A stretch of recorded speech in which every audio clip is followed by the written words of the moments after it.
ওনার কথা এখানে নিয়ে আল্লাহ মামুনুল হক লুচ্চা না, এটা প্রমাণিত হয় নাই, বুঝি নাই। বল মামুনুল হকের কথা জি কোরআনের কথায় লেখা আছে, জি।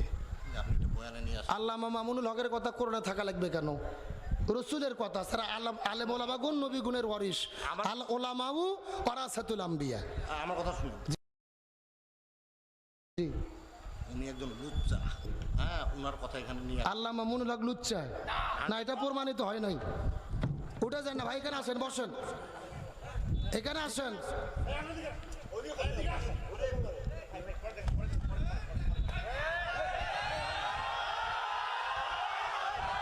বসেন বসেন বসেন, উত্তেজিত হন না, বসেন, যে যেখানে আছেন বসেন। আসেন বড় ভাই, আপনার উপরে আসেন, ভাই আপনার উপরে আসেন, ভাই আপনার উপরে আসেন, আপনার সম্মানিত মানুষ উপরে আসেন।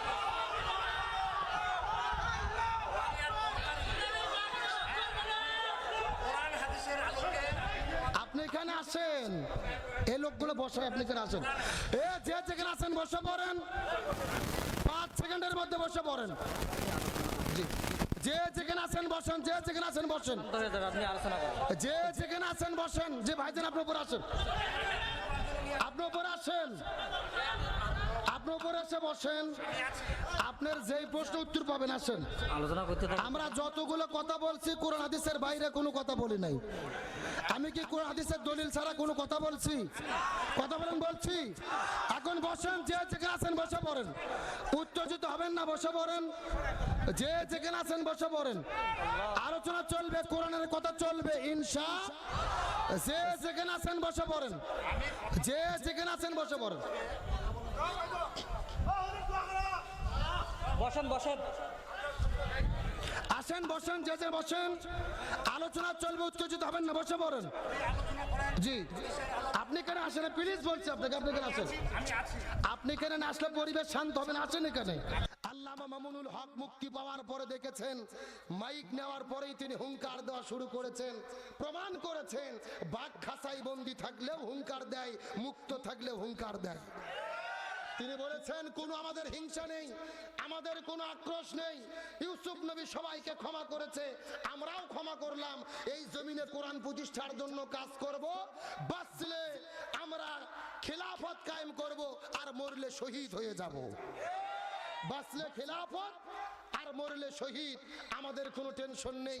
একটা মেসেজ তিনি দিয়েছে যে বাংলাদেশে ইসলামী আমাদের যে বর্তমান অবস্থা, এর দুর্দিনের একমাত্র কারণ কোনো ব্যক্তি নয়, কোন ইসলাম বিদ্বেষী শক্তি নয়, ইসলাম পিছিয়ে থাকার কারণ আমরা হুজুররাই একদল হতে পারিনি।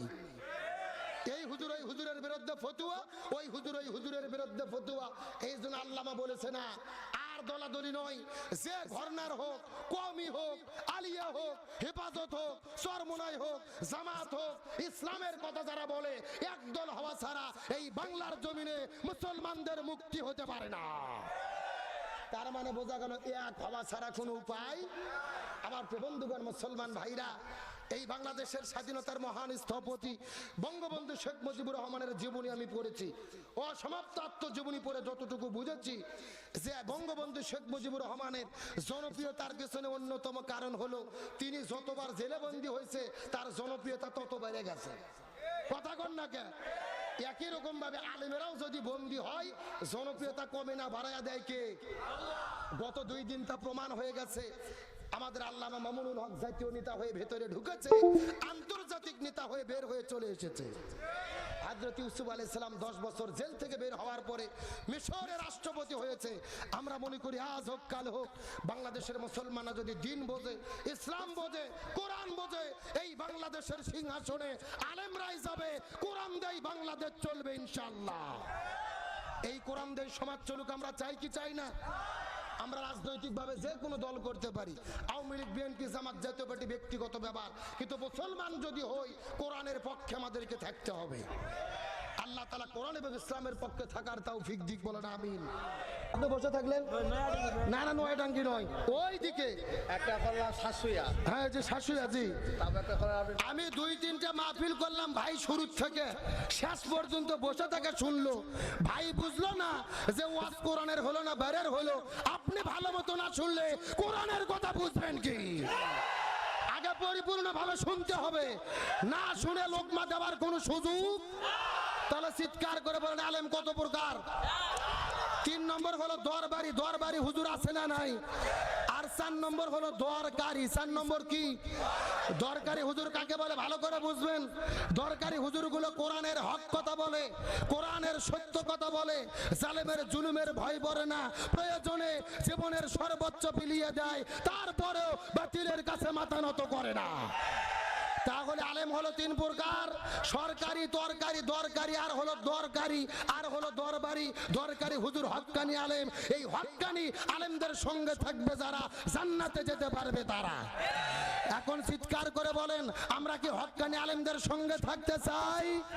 হক্কানি আলেমদের সঙ্গে কারা কারা থাকতে রাজি আছে? দুটি হাত আল্লাহকে তুলে দেখায়।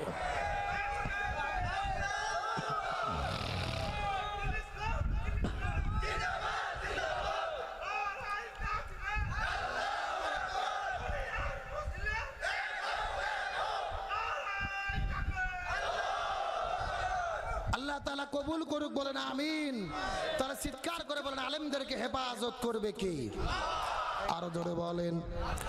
আমার প্রিয় বন্ধুগণ, মুসলমান ভাইরা গভীর মনোযোগ।